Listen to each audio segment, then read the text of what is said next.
Kadambari silks లో కళ్యాణ గమనీయం cell మార్చి 6 నుండి 19 వరకు ప్రతి 15,000 బ్రైడల్ సారీస్ కొనుగోలుపై ఒక గోల్డ్ కాయిన్. ఉస్తాద్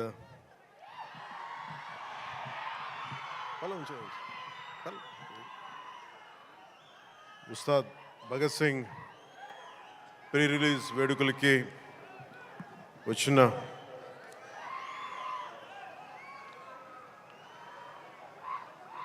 నా గుండెల్లో స్థానం ఉన్న మీ అందరికీ మా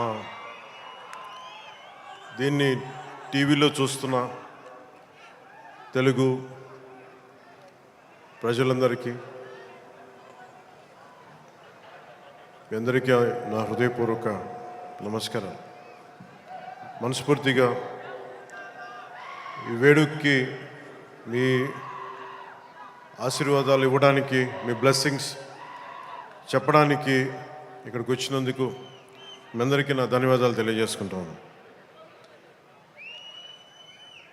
ఇందాక సుమా గారు మాట్లాడుతా గత కాలంలో కొన్ని ఏమన్నారండి మీరు ఇందాక సుమా గారు?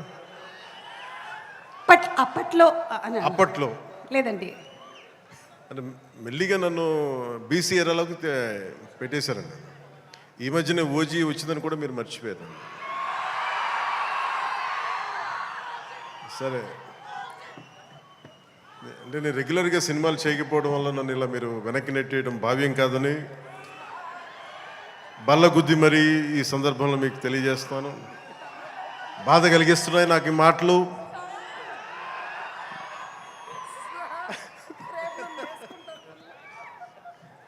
సరదాగా సినిమా నాకు చాలా ఇష్టమైంది. నాకు అన్నం పెట్టిన సినిమా, ఈరోజు ప్రజలకు సేవ చేసే గుర్తింపునిచ్చిన సినిమా. అందుకే నా నిర్మాతలు బాగుండాలని కోరుకుంటాను. సినిమా కోసం ఉత్సాహంతో వచ్చే నా అభిమానులు ఆనందం కలగాలని కోరుకుంటాను.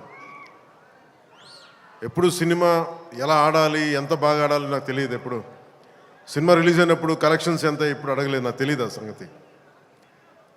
అలాగే నాకు ఏ సినిమా బాగుండాలని కోరుకుంటాను. నేను ఎప్పుడు తెలుగు సినిమా, తమిళ సినిమా ఇలా చూడండి. నేను ఇండియన్ సినిమా అనుకుంటాను. ఎప్పుడు నేను భారతీయ చిత్ర పరిశ్రమ అనుకుంటాను తప్ప ఈ తెలుగు, తమిళ్ లేదంటే హిందీ ఇట్లా అనుకోని ఎప్పుడు. అలాంటి తెలుగు చిత్ర పరిశ్రమ ఈరోజు భారతదేశంలో ప్రపంచవ్యాప్తంగా అది ఆస్కర్ దాకెళ్ళి, ఇది మన తెలుగు చిత్ర పరిశ్రమ తాలూకు గ్రేటెస్ట్ అచీవ్మెంట్ అది. అలాంటి తెలుగు చిత్ర పరిశ్రమలో నాకు చిన్నపాటి భాగస్వామ్యం ఉన్నందుకు చాలా ఆనందంగా ఉంటుంది. ఎప్పుడు నా నిర్మాతలు బాగుండాలని కోరుకుంటాను.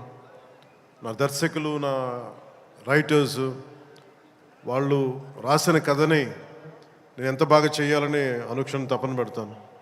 కానీ రిజల్ట్స్ ఎప్పుడు మన చేతిలో ఉండవు. ఒకసారి నేను ఎప్పుడు సినిమాలు నాకు పదే చాలా సందర్భాలు చెప్తూ ఉంటాను. నా వరకు ఒకే ఒక హీరో, అది మెగాస్టార్ చిరంజీవి గారు. సో ఎవరైనా నన్ను మెచ్చుకుంటా ఉంటే నాకు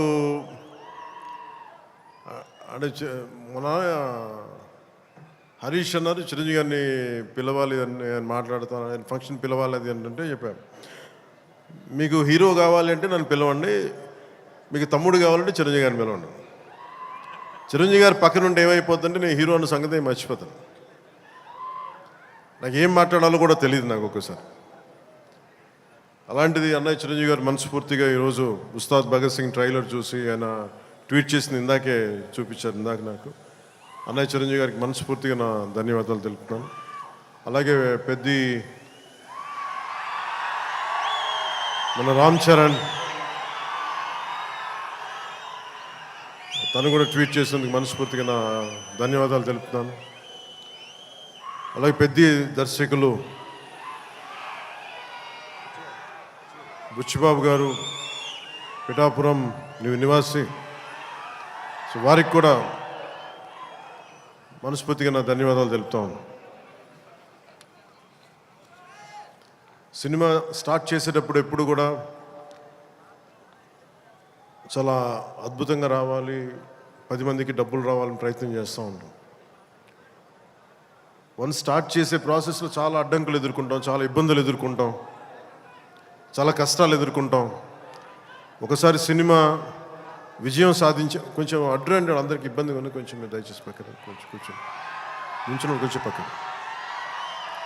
సినిమా విజయం సాధించాలని అందరం పనిచేస్తాం. ఈ ప్రాసెస్లో చాలా ఒడిదుడుకులు ఎదుర్కొంటాం.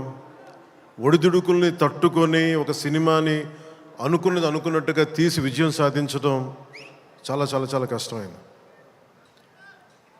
నిద్రలు ఉండవు. అందరం ఎవరి పట్టుకుడి కోసమే పనిచేస్తాం. ఇది ఎవరిని ఉద్ధరించడానికి సినిమాలు చేయం, కానీ మా పని, మాకు ఇష్టమైన పని, మాకు ఉపాధినిచ్చే, మాకు తిండి పెట్టేది ఇది. సో ఎవరం కూడా సినిమా పోవాలని ఎవరు, ఏ హీరో కాదు, ఏ హీరో కూడా ఎవరు చేయరు. అందరూ బాగుండాలని చేస్తారు, కానీ అన్నిసార్లు పరిస్థితులు అనుకూలించు.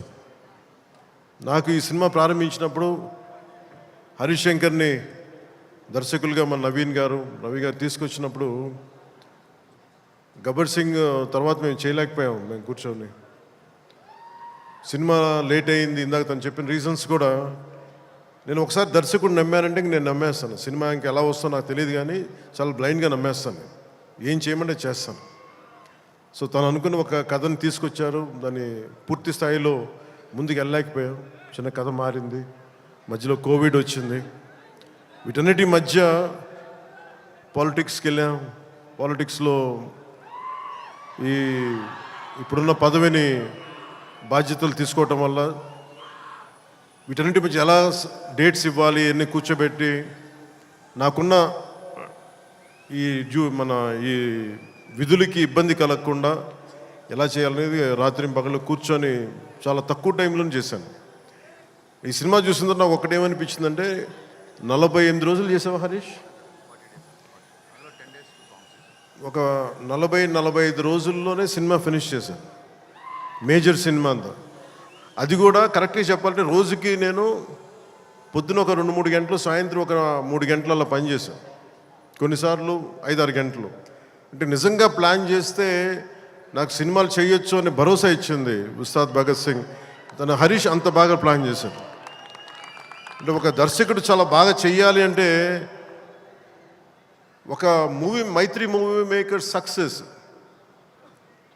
వాళ్ళు తీస్తున్న వరుస విజయాలు కావచ్చు, పుష్ప కావచ్చు, రేపొద్దున్న పెద్ది కావచ్చు, అంతకుముందు తీసిన దూకుడు కూడా మీదే కదా, జనతా గ్యారేజ్ కానీ, శ్రీమంతుడు కానీ, సినిమాలంటే ఒక నిర్మాణ సంస్థకి ఇన్ని విజయాలు ఎందుకు వస్తాయి? అది కాకతాళీయంగానో చాలా యాక్సిడెంట్గా జరగవు. They must be great thought behind it, great effort behind it. అందుకని వీళ్ళకి విజయాలు వస్తున్నాయి అంటే వాళ్ళు ఎంత కష్టపడతారని నాకు ఈ సినిమా చూశాక నాకు అర్థమైంది. మనస్ఫూర్తిగా అలాంటి మైత్రి నిర్మాణ సంస్థలో నాకు అవకాశం వచ్చింది. మనస్ఫూర్తిగా వారికి నా ధన్యవాదాలు తెలియజేసుకున్నాను.